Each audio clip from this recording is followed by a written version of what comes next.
Bienvenido, bienvenida a un programa más de la serie sobre el libro de Daniel. El tema de hoy, la batalla por el trono. Quédate con nosotros, porque en unos pocos minutos vamos a conocer una de las historias de celos profesionales más increíbles que hayan existido. Y al concluir, verás cómo Dios es capaz de tomar nuestras debilidades y convertirlas en bondades.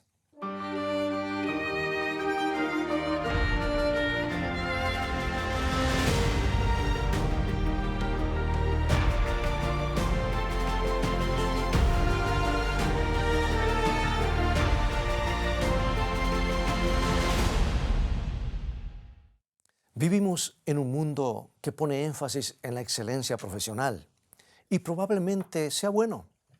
¿Pero has sentido alguna vez al tratar de producir al máximo en tu actividad que te sientes más envidiado que valorado?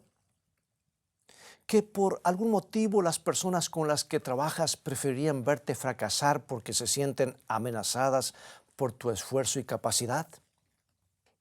La vida de quienes se sienten objeto de los celos profesionales puede ser muy miserable. Se largan rumores junto al dispensador de agua. Se cometen asesinatos solapados de la reputación en el salón del almuerzo. Y antes de que puedas darte cuenta, se destruyen la carrera de alguien, su reputación y su forma de ganarse la vida. Y en casi todos los casos, el verdadero problema es el orgullo, la tendencia natural de los seres humanos pecadores a creerse que son más de lo que deberían. Y la Biblia revela que esa es la causa subyacente de casi todos nuestros problemas, desde el asesinato hasta los celos y la ira. Por ejemplo, en Isaías capítulo 14, leemos acerca de un ángel llamado Lucifer que no podía soportar la idea de que otra persona estuviera sentada en el trono del universo. Padeció de un sentido exagerado de importancia personal que lo condujo al primer caso de celos profesionales que se registran en la historia. En Isaías, Dios le habla a este ángel envidioso y le explica cuál fue su problema. Isaías capítulo 14, versículos 13 y 14. Tú que decías en tu corazón, subiré al cielo, en lo alto, junto a las estrellas de Dios levantaré mi trono, y en el monte del testimonio me sentaré, a los lados del norte, sobre las alturas de las nubes subiré, y seré semejante al Altísimo. El problema surgió cuando un simple ángel creyó que estaba al mismo nivel que Dios, y ese pensamiento llegó a ser tan intenso que nubló su razón y permitió que las pasiones lo llevaran al extremo de la locura. Debo ser muy importante, se dijo, porque soy uno de los ángeles más hermosos, más inteligentes, más poderosos de toda la creación. Todos deberían darse cuenta de que merezco un poco más de reconocimiento. Ahora, comparemos ese esquema mental agrandado con la actitud de la persona que creó todas las cosas. Hablando de Jesús, la Biblia dice en el libro de Filipenses capítulo 2, versículos 5 al 8 lo siguiente. Haya pues en vosotros este sentir que hubo también en Cristo Jesús, el cual siendo en forma de Dios, no estimó el ser igual a Dios como cosa a que aferrarse, sino que se despojó a sí mismo, tomando forma de siervo, hecho semejante a los hombres, y estando en la condición de hombre, se humilló a sí mismo, haciéndose obediente hasta la muerte y muerte de cruz. Ahora, recuerda que se está refiriendo a la única persona cuya importancia es imposible de sobreestimar. Y sin embargo, estuvo dispuesto a vaciarse a sí mismo de todo y asumir el más humilde de los roles y permitir que los seres humanos pecadores lo clavaran en una cruz. Ese es el acto de humildad más sorprendente que se registra en la historia. Pensemos en esto. Por un lado tenemos a Lucifer, el ángel de ego inflado que cree que es más importante que Dios. Y por el otro, tenemos a Jesús, el divino creador, el espectacular Hijo de Dios, que está dispuesto a humillarse a sí mismo en favor de unos pocos miserables pecadores. Es la historia de dos personajes opuestos. una batalla entre la autoadoración y el sacrificio propio.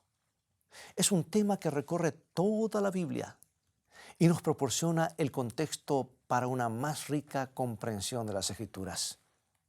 Y sabes, eso me hace recordar a una historia que ocurrió hace 2500 años en el naciente imperio persa. Porque aquí en Daniel capítulo 6 leemos acerca de un anciano que sirvió a Dios fielmente durante años, a pesar de haber vivido cautivo en tierra extraña casi toda su vida. Ahora el imperio babilónico había colapsado y el profeta Daniel estaba trabajando para la nueva administración de Darío, el rey de Persia, el nuevo imperio. Leámoslo, Daniel 6, 1 al 3. Pareció bien a Darío constituir sobre el reino 120 sátrapas que gobernasen en todo el reino, y sobre ellos 3 gobernadores, de los cuales Daniel era uno, a quienes estos sátrapas diesen cuenta, para que el reino fuese perjudicado. Pero Daniel mismo era superior a estos sátrapas y gobernadores, porque había en él un espíritu superior, y el rey pensó en ponerlo sobre todo el reino. La continuidad de Daniel de un imperio al siguiente es para el asombro. A pesar de que era un hebreo en cautiverio, había alcanzado las posiciones más elevadas en Babilonia y ahora con un nuevo gobierno seguía siendo el segundo del reino. ¿Cómo hizo un hombre en condiciones tan desfavorables para alcanzar la posición tan importante, una posición tan importante en la vida? ¿Es porque se había abierto paso a empujones hasta alcanzar la cumbre? De ninguna manera. La grandeza de Daniel no se originó en la política, sino en la humildad. Su grandeza se debía a la larga relación con Dios y el carácter a toda prueba que había desarrollado por esa relación. Eso le permitió hacerle aportes significativos al rey. ¿Quién no querría encontrar un hombre cuya honestidad fuera tan incuestionable? ¿Quién no querría tener un empleado que siempre estaba motivado por los principios y no por la codicia o la ambición? Daniel era el lugarteniente perfecto para un rey cuyo mundo estaba poblado por naciones conquistadas y la incertidumbre política. Pero lo mismo que hacía a Daniel tan importante a los ojos del rey, era fuente de odio para sus subalternos. Continuemos la lectura. Daniel capítulo 6, versículo 4. Entonces los gobernadores y sátrapas buscaban ocasión para acusar a Daniel en lo relacionado al reino, mas no podían hallar ocasión alguna o falla, porque él era fiel y ningún vicio ni falta fue hallado en él. Bueno, este es uno de los registros más antiguos de un caso de celos profesionales. Esos hombres no podían entender por qué motivo un esclavo hebreo debía tener el principal cargo del reino. Entonces se pusieron manos a la obra para menoscabar su carácter buscando algo que pudiera destruir su carrera. Pero para su sorpresa, la integridad de Daniel era tan perfecta que no pudieron encontrar ni lo más mínimo. Imagina lo que es tener una relación tan estrecha con Dios, que cuando el diablo te pone bajo su lupa, le resulta imposible encontrar una falla. Imagina lo que es que el carácter de Dios brille tan intensamente en tu vida que el mundo no puede encontrar tus fallas. Si estás ante una persona inteligente, querrá ser como tú. Pero a quienes están cargados por los celos, los que han bebido del vino de Babilonia, solo les provoca aún más el deseo de destruirte. Y eso es exactamente lo que le sucedió a Daniel. Leemos en Daniel 6:5. Entonces dijeron aquellos hombres: no hallaremos contra este Daniel ocasión alguna para acusarle, si no la hallamos contra él en relación con la ley de su Dios. El carácter de Daniel era tan perfecto que no pudieron encontrar ni la más mínima falla. Solo les quedaba sus virtudes positivas. Y las torcerían al punto de llegar a usarlas en su contra. Ellos sabían que Daniel daba un lugar preponderante a los 10 mandamientos de la ley de Dios. Y si podían generar una situación en la cual el cumplimiento de esa ley fuera peligroso o absurdo, quizás podrían atraparlo. Y en este punto de la historia, amigos, oculto apenas bajo la superficie encontramos el relato del complot original de Lucifer contra Dios. Para ocupar el trono de Dios tendría que arrojar dudas sobre el carácter divino y poner a los ángeles en su contra. Pero el carácter de Dios no es cosa fácil de difamar, particularmente frente a miles de millones de ángeles que están diariamente ante su presencia. Entonces lo único que se puede hacer es tomar sus atributos positivos y tergiversarlos al punto de poder usarlos en su contra. Y el diablo decidió tirarse contra la ley moral, el fundamento mismo del gobierno de Dios. Recordarás que en el Antiguo Testamento la presencia de Dios se manifestaba literalmente sobre el arca de la alianza, convirtiéndola en un símbolo tangible de su trono. Y en el interior del arca, justo bajo la tapa conocida como asiento de misericordia o propiciatorio, había una copia de los 10 mandamientos originales, grabada en piedra por el dedo de Dios mismo. Su ley estaba en su trono. Y eso quiere decir que los 10 mandamientos, que son reglas para una vida de felicidad, constituyen la base del gobierno divino. Mira lo que dice 1 San Juan capítulo 3, versículo 4. La Biblia dice que el pecado es infracción de la ley, lo que significa que toda vez que un ángel maligno convence a alguien de pecado, está haciéndolo cuestionar la importancia de la ley de Dios. Y sabes, esa ha sido la base del ataque de Satanás contra el reino de Dios desde el mismo comienzo. Desde el Génesis al Apocalipsis. La Biblia nos cuenta la historia de los ataques de Satanás a la ley de Dios porque en realidad él sabe que la ley es una vívida imagen del carácter perfecto de Dios. Y en el jardín del Edén, Satanás le preguntó a Adán y Eva si realmente creían que el pecado traería como consecuencia la muerte. Es posible que Dios esté tratando de esconderles algo, les dijo. Quizá el precio de quebrantar la ley de Dios no sea la muerte, y al quebrantarla descubrirán que pueden ser tan importantes como Dios. Miren, yo soy una serpiente y estoy hablando. Claro, estoy parafraseando, obviamente. Pero esa es la esencia del argumento del diablo en el capítulo 3 del Génesis. Está tratando de convencer a Adán y Eva para que duden de las palabras de Dios. Y está tratando de convencerlos de que tienen todo el derecho de ser tan importantes como su Creador. ¿Apela eso a nuestra naturaleza? Claro que sí. Pero el diablo está tratando de hacerlos cometer el mismo pecado que él cometió. Y al final de la Biblia tenemos otro buen ejemplo de la forma en que actúa el diablo. Porque en Apocalipsis capítulo 13 trata de convencer a todo el mundo, bajo pena de muerte, que se incline y adore a la imagen de la bestia, una clara violación de la ley moral de Dios redactada en los 10 mandamientos. Ahora es muy interesante que en Apocalipsis 14, versículo 12, Dios escribe a los que permanecen leales a Él como los que guardan los mandamientos de Dios y tienen la fe de Jesús.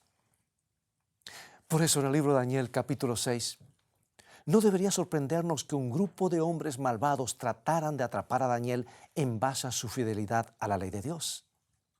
Es que trataron de crear una situación en la que Daniel se vería forzado a cuestionar la importancia de obedecer a Dios. Y esa es la estrategia que el diablo ha venido utilizando durante mucho tiempo. Incluso hoy, trata de generar situaciones donde la obediencia puede ser cuestionable.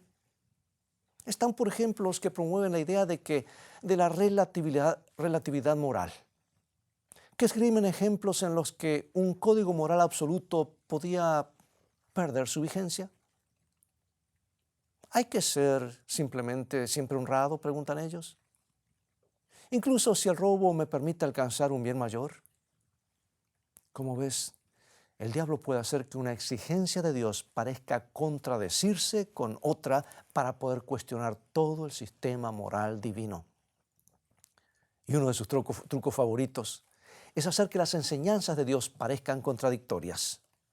Y francamente, Cuando uno está tratando con seres humanos egoístas, no es difícil generar un poco de confusión, ¿verdad? Oh, cuando el diablo descubrió que no podía atrapar a Daniel en cuestiones de moralidad, trató de confundir el asunto y hacer aparecer como que es imposible obedecer a Dios. Él trató de crear la impresión de que el tiempo y las circunstancias han cambiado y que los requerimientos de la ley de Dios ya no se aplican de la misma forma que antes. No pudo hacer que Daniel cometiera un error, entonces trató de evitar que hiciera el bien, de un extremo al otro. Y Daniel 6:7 nos dice que sus enemigos corrieron al recinto del trono de Darío y lo convencieron de firmar una ley que decía que por 30 días nadie podía orar a ningún dios salvo al rey de Persia. Que cualquiera que quebrante esta ley, oh majestad, sea echado en el foso de los leones. Yo no sé cómo hicieron para convencer al rey para que firmara esa ley, porque la Biblia no lo cuenta. Pero el lenguaje original sugiere que manifestaron un alto grado de ansiedad y se precipitaron sobre el rey de improviso, por lo que es posible que hayan presentado su ley como una cuestión de suma urgencia. Puede que le hayan sugerido que la seguridad del reino estaba siendo amenazada y se necesitaba una ley para mantener la unidad. No sé qué le dijeron, porque la Biblia mantiene el silencio en esto. Pero hay algo que sabemos con certeza. Eso va a volver a suceder. ¿Y cómo lo sé? Veamos. En amplios y hermosos trazos, la historia de la fidelidad de Daniel nos señala los últimos días de la historia del mundo, cuando nuevamente, por alguna razón que aún desconocemos, la población correrá a las más altas autoridades del planeta para que promulguen una ley universal por la falsa adoración. Y amigos, según Apocalipsis 13, la vida de los cristianos estará en juego. Y si la historia de Daniel es un indicio de lo que sucederá, el punto en cuestión será el rechazo del pueblo de Dios a abandonar los mandatos morales divinos o los mandatos morales de Dios. Y el panorama se presenta muy desalentador. Pero por ello mismo estoy feliz de tener la historia de Daniel. Porque a pesar de la terrible persecución, decidió permanecer leal. Hubiera podido orar en su cama, fuera de los ojos de los inquisidores, pero no lo hizo. No permitió que lo intimidaran. Se mantuvo junto a la ventana, afirmando públicamente su amor a Dios. Y sus enemigos estaban esperando justamente que hiciera eso, y lo echaron en el foso de los leones. Todas las fuerzas del infierno liberaron su ira contra él. Y la situación fue terrible. Nadie podría sobrevivir entre los leones. Pero en ese momento, mientras Daniel se preparaba para pasar la noche apoyando su cabeza sobre un león que dormía a su lado, la esperanza de la profecía bíblica alcanzó la cima en medio de las nubes oscuras de la existencia humana. Es posible que hayas leído esta historia 1.000.000 de veces, pero quiero invitarte a hacerlo una vez más. La Biblia dice que Daniel fue arrojado al foso y la entrada fue cerrada con una piedra y sellada con un sello real. Y en ese momento oscuro tenemos una vislumbre de lo que sucede tras las bambalinas cada vez que alguien debe enfrentar la persecución por su fe en Dios. En ese momento de la historia, Jesús hace su ingreso en la línea de fuego del gran conflicto entre el bien y el mal y coloca su mano herida por los clavos sobre nuestro hombro para darnos ánimo. En el interior del foso de los leones está presente la historia de Jesús. Como ves, ni el propio Hijo de Dios se libró de pasar por momentos difíciles. La Biblia dice que aunque era el inocente Cordero de Dios, se desplomó sobre sus rodillas en el Getsemaní y bajo el peso de los pecados del mundo. Padeció una agonía tal que la sangre comenzó a fluir de su piel. Padre, no quiero pasar por esto, oró, pero estoy aquí para hacer tu voluntad. Voy a salvar a toda esta gente. Se mantuvo firme ante los ataques más poderosos del diablo. El inmaculado Hijo de Dios pendió de la cruz y exhaló su último suspiro. Esa es la historia que está detrás del foso de los leones. Un ángel envidioso trató de destruir al perfecto Hijo de Dios. Trató de empañar su carácter y cuando no tuvo éxito lo llevó hasta la muerte vergonzosa de la cruz. Los gritos burlones de la multitud son apenas un reflejo de la ancestral batalla por el trono de Dios. La Biblia dice que tomaron el cuerpo sin vida de Jesús y lo depositaron en una tumba. Hicieron rodar una piedra gigantesca para sellar la entrada, demostrándole simbólicamente a todo el universo que el diablo había ganado y Dios estaba muerto. Pero al tercer día muy temprano, en la madrugada, los que amaban a Cristo descubrieron que estaba nuevamente con vida. Ahora, amigo y amiga, consideremos nuevamente la historia de Daniel y descubriremos algo. Las fuerzas del mal convencieron al rey para que destruyera a un ser que amaba, de la misma manera que convenció a la raza humana para que crucificara a Jesús. Carcomido por la ansiedad, Darío da vueltas en la cama sin poder dormir, pensando que lo que había hecho Daniel. Cuando contemplamos a Jesús colgado de la cruz, sentimos remordimiento en lo profundo de nuestro corazón porque nuestros pecados lo han llevado allí. Cuando fuimos engañados por primera vez para pecar contra Dios, no imaginábamos siquiera que las consecuencias serían tan desastrosas. Nunca imaginamos que un simple pecado podía clavar al Hijo de Dios sobre una cruz. Pero ahora podemos verlo.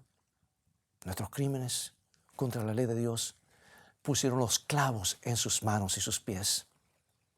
Y nuestro pecado lo depositó en la tumba. Pero ese no es el fin de la historia.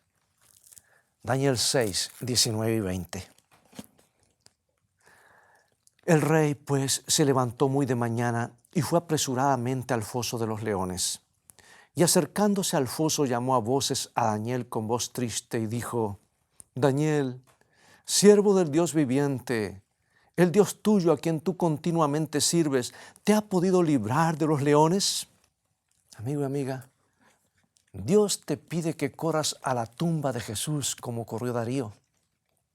Y quiere que lo llames: ¿estás bien, Jesús? ¿Va a estar todo bien?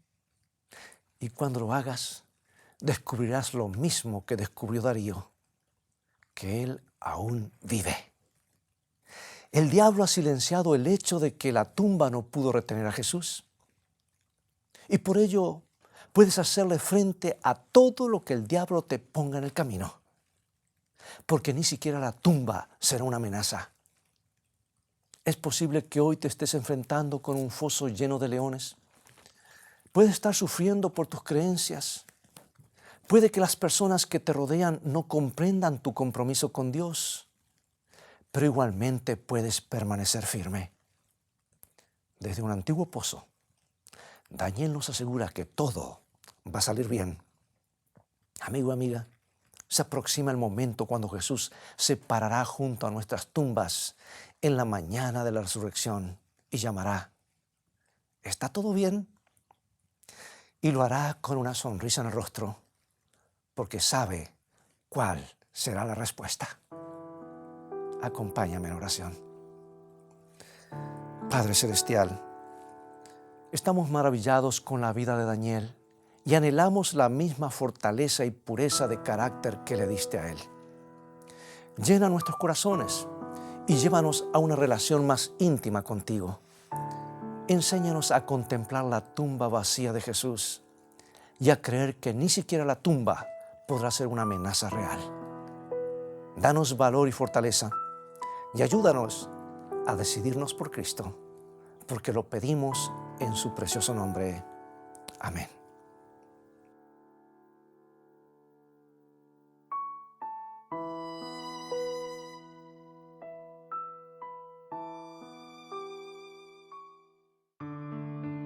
Nuestro Padre Celestial, está esperando derramar sobre nosotros la plenitud de sus bendiciones. Es privilegio nuestro beber abundantemente en las fuentes del amor infinito. Qué extraño que oremos tan poco. Dios está pronto y dispuesto a oír la oración sincera del más humilde de sus hijos. ¿Por qué han de ser los hijos e hijas de Dios tan remisos para orar? Cuando la oración es la llave en la mano de la fe para abrir el almacén del cielo, en donde están atesorados los recursos infinitos de la omnipotencia.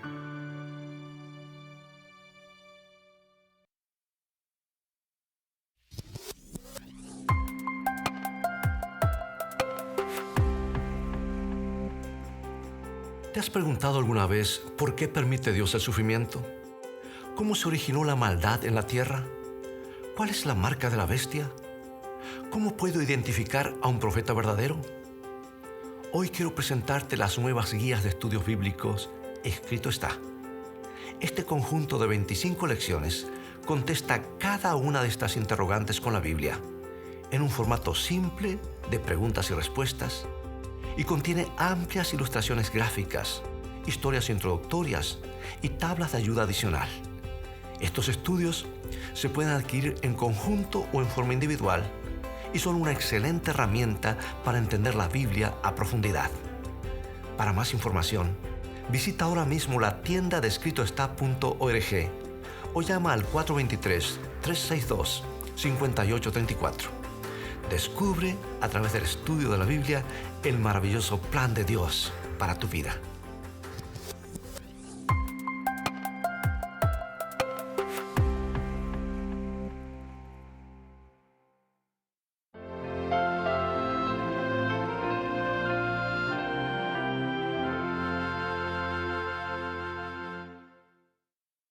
Gracias por acompañarnos. Ha llegado el momento de despedirnos. Y con este programa estamos finalizando esta miniserie sobre algunos episodios claves en el libro de Daniel. Pero hay mucho más para aprender en este maravilloso libro histórico y profético que nos da las bases para una mejor comprensión de la profecía bíblica en nuestros tiempos. Ahora, si quieres tener más material para meditar, visítanos en nuestra página web, escritoestá.tv, donde encontrarás una gran cantidad de recursos para el estudio de la Biblia, todos en un formato fácil de usar. Puedes mirar aún las transmisiones de otros programas de Escrito Está en forma totalmente gratuita y tendrás la oportunidad de comprender la Biblia como nunca antes en los estudios de Daniel y Apocalipsis que ofrecemos. Dios te bendiga y te guarde en su amor y recuerda, Escrito está, no solo de pan vivirá el hombre, sino de toda palabra que sale de la boca de Dios.